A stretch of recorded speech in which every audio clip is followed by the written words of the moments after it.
Բարև ձեզ, դուք դիտում եք հեռանկարը եւ ես զրուցում եմ միջազգային իրավունքի մասնագետ Սուրեն Սարգսյանի հետ, շնորհակալություն պարոն Սարգսյան։ Մենք զրուցել ենք Միացյալ Նահանգների տարածաշրջանային այս տարածաշրջանում քաղաքականության մասին, բայց նախ ավելի ընդհանուր մի հարց։ Թրամփը արդեն կես տարի է մոտավորապես ստանձնել է նախագահի պաշտոն։ Արդեն պարզ են նրա հայեցակարգը, այսպես ասած, արտաքին քաղաքականությամբ։ Նկատում եք տարածաշրջանում, թե ընդհանրապես։ Ընդհանրապես եւ մասնավորապես տարածաշրջանում։ Տարածաշրջան դեռ չեն հասել, որովհետեւ գիտեք տարածաշրջանի վերաբերյալ դեռևս որևէ հայտարարություն անձամբ Թրամփը չի արել, որպես Մինսկի խմբի, ասենք, համանախագահ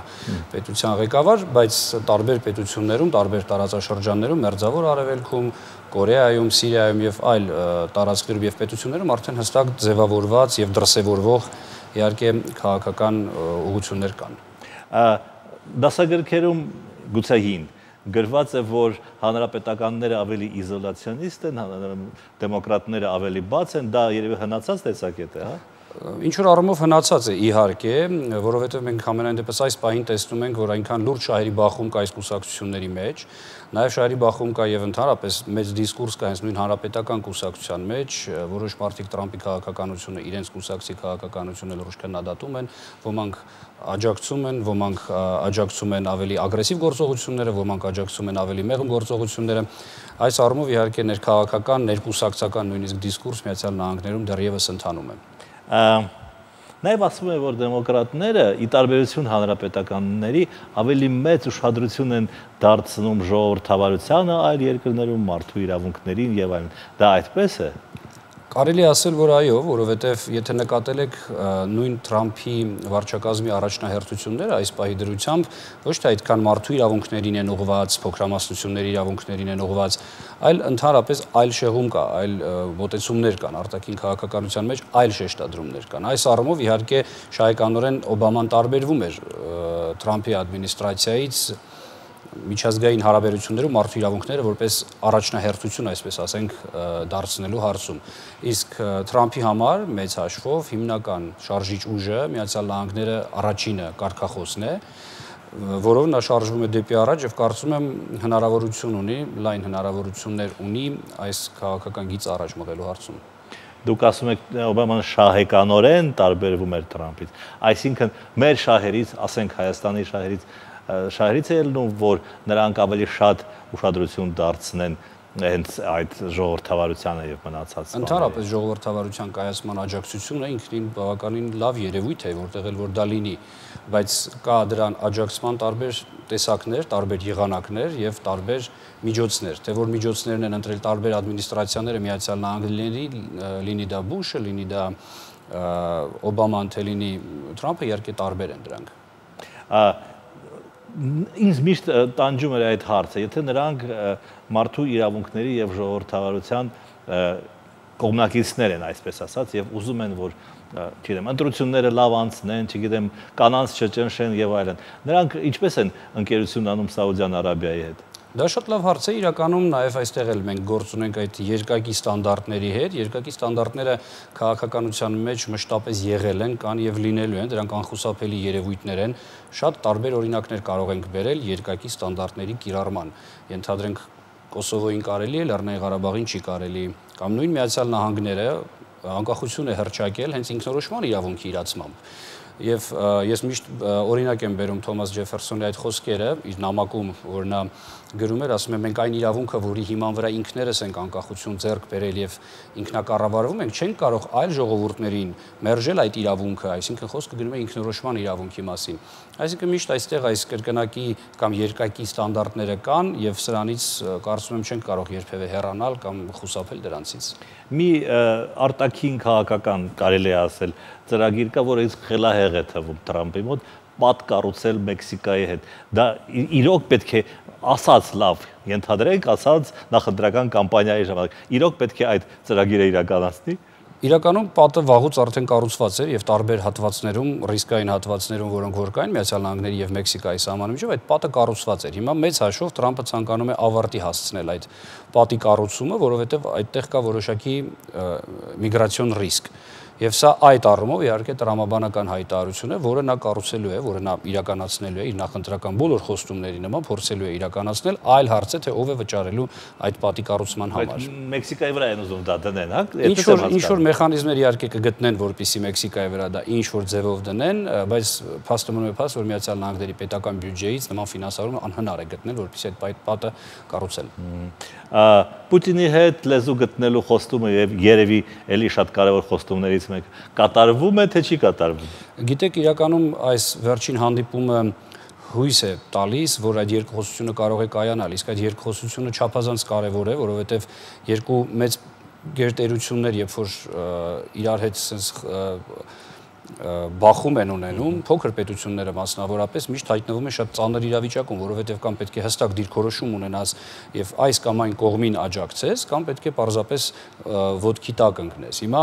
այս առումով կարծում եմ երկու պետությունների ղեկավարների վերջին հանդիպումը Համբուրգում դրական էր, որովհետև նախատեսված 35-40 րոպեների փոխարեն տևեց 2 ժամ 20 րոպե, որի ընթացքում մեծ հաշվով կարծիքների փոխանակում եղավ, փորձեցին կողմերը հասկանալ, թե ինչ դիրքորոշումներ ունեն տարբեր հարցերի վերաբերյալ, թե երկկողմ քաղաքական հարցերի, թե միջազգային մի շարք խնդիրների վերաբերյալ եւ կարծում եմ, որ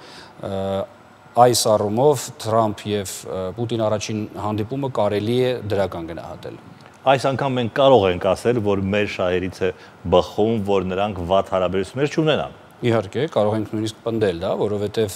ակնհայտ է, որ ռուս-ամերիկյան հարաբերությունները երբ որ լարվեցին եւ մասնավորապես այն պահից սկսած եւ սկսեցին Ռուսաստանի նկատմամբ կիրառել այդ պատժամիջոցները,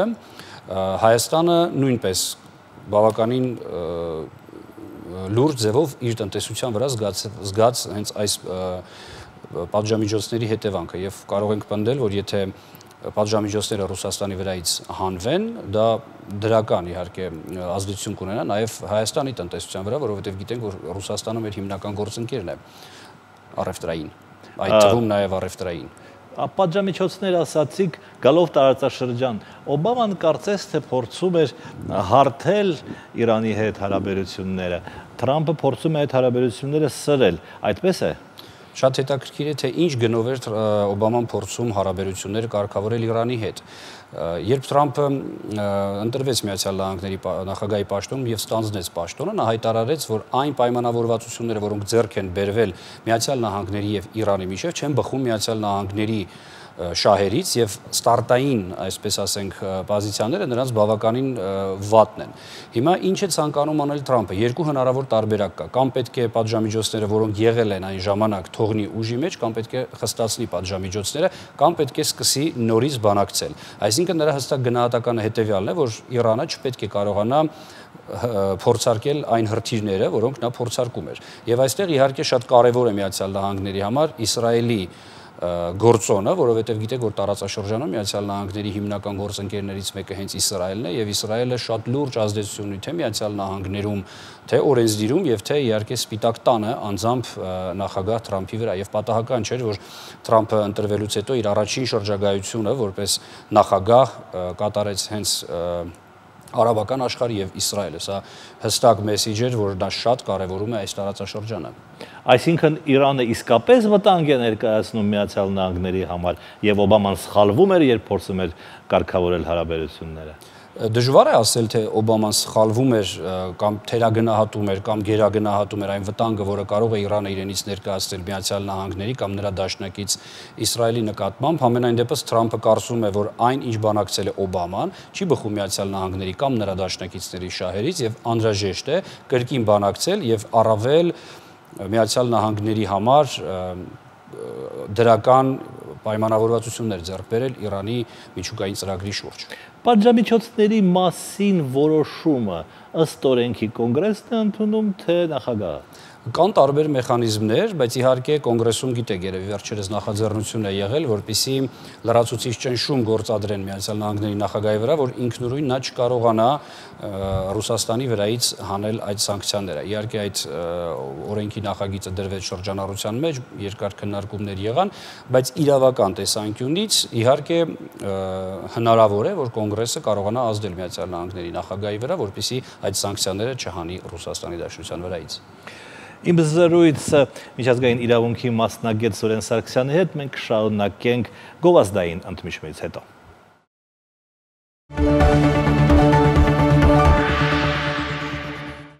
Դուք դիտում եք հեռանկարը եւ ես զրուցում եմ միջազգային իրավունքի մասնագետ Սուրեն Սարգսյանի հետ։ Մենք կանգ առանք Ռուսաստանի հանդեպ պատժամիջոցների վրա եւ այստեղ կարծես թե Թրամփի տեսակետը ավելի հանդուրժող է, ավելի մեղմ է, քան կոնգրեսին է, այդպես է։ Իրականում Թրամփը գիտակցում է, որ առանց Ռուսաստանի Դաշնության աջակցության չի կարողանալու լուծել մի շարք խնդիրներ եւ այդ խնդիրները կենսական նշանակություն ունեն Միացյալ Նահանգների համար, ենթադրենք Սիրիայի ճգնաժամը, ենթադրենք Կորեայի խնդիրը, Մերձավոր Արևելքում ստեղծված իրավիճակը, Քաթարի խնդիրը եւ այլն։ Այդ առումով Թրամփը մտածում է, որ իհարկե պետք է Ռուսաստանի նկատմամբ ավելի մեղմ վարվել եւ աջակցել Ռուսաստանին տարբեր հարցերում։ Իրականում, եթե այսպես նայենք, մեծ հաշվով Ռուսաստանին առավել աջակցելու մարտավարությունը գալիս է նրանից, որպեսզի նվազեցնեն նաև Չինաստանի դերը ամբողջ աշխարհում եւ համաշխարհային քաղաքականության թատերաբեմում, որովհետեւ Չինաստանը արդեն համարվում է աշխարհի առաջին տնտեսությունը, նաև անցնում է Միացյալ Նահանգներին այս առումով, իսկ Ռուսաստանը առաջին տասնյակում էլ չկա, դա նշանակում է, որ առավել այսպես ասենք մրցակիցը կարող է դիտվել Չինաստանը, այլ ոչ թե Ռուսաստանի Դաշնությունը։ Սա իհարկե շատ կարևոր նախադրյալ է, որպեսզի Թրամփը Ռուսաստանի հետ տնտեսական այդ թվում նաև հարաբերությունները, թեկուզ Չինաստանի հետ տնտեսական հարաբերությունների հաշվին բարելավի։ Այսինքն նա երբ բարելավեց Ռուսաստանի հետ տնտեսական հարաբերությունները, Ռուսաստանի տնտեսությունը կսկսի շնչել եւ դա մեզ ուղղակի օգուտ կբերի։ Իհարկե, եթե պատժամիջոցները դուրս գան, դա կնշանակի, որ ավելի ակտիվ առևտուր կլինի Ռուսաստանի Դաշնության եւ Եվրոպական միության միջև, Ռուսաստանի Դաշնության եւ Միացյալ Նահանգների միջև, Բրիտանիայի միջև, Կանադայի միջև, սա իհարկե շատ լուրջ ազդեցություն կունենա նաեւ մեր առևտրաշրջանառության վրա Ռուսաստանի Դաշնության հետ։ Սրանք ուղիղ փոխկապակցված հանգամանքներ են։ Միացյալ Նահանգները գալով մեր, Հարավային Կովկասի տարածաշրջան, բիզնես շահագրգռվածություններ ունի նավթի, ադրբեջանական նավթի հետ կապված։ Իրականում ադրբեջանական նավթի առյուծի բաժինը գնում է դեպի Միացյալ Թագավորություն, այսինքն Միացյալ Նահանգների հետաքրքրվածությունը ադրբեջանական նավթում բավականին փոքր տոկոս է կազմում։ Ժամանակին այն ավելի մեծ է իհարկե եղել, իսկ այժմ բավականին փոքր տոկոս է կազմում։ Այդ առումով իհարկե որոշակի հետաքրքրվածություն կա, բայց այն ծավալի չէ, ինչ որ ժամանակին է եղել։ Բայց մենք իրականում պետք է նայենք, թե մենք ինչ տարածաշրջանում ենք ապրում եւ Միացյալ Նահանգները ինչ շահերի բախումներ ունի այստեղ, ում հետ ինչ խնդիրներ է փորձում կարգավորել։ Մի կողմից մեր հարևան Իրանն է, որը Միացյալ Նահանգների թիվ 1 մրցակիցը կամ նույնիսկ կարող ենք ասել թշնամին է։ Մյուս կողմից դա Թուրքիան է, որի հետ մենք ունենք բարդ հարաբերություններ, իսկ Միացյալ Նահանգների հարաբերությունները շատ բարդ է հիմա բնորոշել Թուրքիայի հետ ինչպիսին են, որովհետև դրանք մեկ լավ են, մեկ վատ են, մեկ շաբաթ տարբերությամբ կարող է Թուրքիայի նախագահ Էրդողանը զանգարել եւ շնորհակալություն հայտնել Թրամփին, որ տամահավք տեսակի հրթիռներով գնդակոծել է Ասադի զորքերի դիրքեր եւ մեկ շաբաթ հետո կարող է զանգահարել եւ քննադատել, ասել ինչու եք զենք վաճառում քրդերին, չէ՞ որ այդ զենքը այնուհետեւ օգտագործվում է նաեւ մեր դեմ։ Եվ նաև պետք է հաշվի առնենք, որ տարածաշրջանում կա Վրաստանը, որը մշտապես փորձել են Միացյալ Նահանգները ցույց տալ որպես իրենց այսպես անգլերեն ձևակերպում success story-ին, հաջողության պատմություն։ Մեծ հաշվով է հաջողության պատմություն, որը այդքան էլ հաջող չի ընթանում այս պահի դրությամբ, եթե նայենք։ Իհարկե կա այստեղ Լեռնային Ղարաբաղի խնդիրը, Ռուսաստանի ազդեցության խնդիրը, չէ՞ որ Ռուսաստանը այստեղ ռազմաբազա ունի։ Մի խոսքով շատ բարդ տարածաշրջանում ենք մենք այս պահին գտնվում, որտեղ բոլորի շահերը այսպես խաչվում են իրար հետ եւ իհարկե Միացյալ Նահանգները որպես գերտերություն եւ գլոբալ խաղացող չեն կարող այստեղ չունենալ իրենց շահերն ու հետաքրքրությունները։ Դուք մի բառ ասացիք, չեմ կարող չշեղվել եւ չհարցնել։ Ինչու եք կարծում, որ Վրաստանի հաջողությունները այդքան էլ լավ չեն ընթանում։ Որովհետև այս պահի դրությամբ հաշվի առնելով Վրաստանի ներքաղաքական իրավիճակը, հաշվի առնելով թեկուզ արտաքին քաղաքական իրավիճակը, նաև եթե հաշվի առնենք Ռուսաստանի Դաշնության հետ Վրաստանի հարաբերությունները, կարծում եմ Միացյալ Նահանգների պլանը այդպիսինը չէր, որպեսզի Վրաստանը ունենա այսպիսի խնդիրներ Ռուսաստանի հետ, կորցնի որոշակի տարածքներ, դրա համար կարծում եմ, որ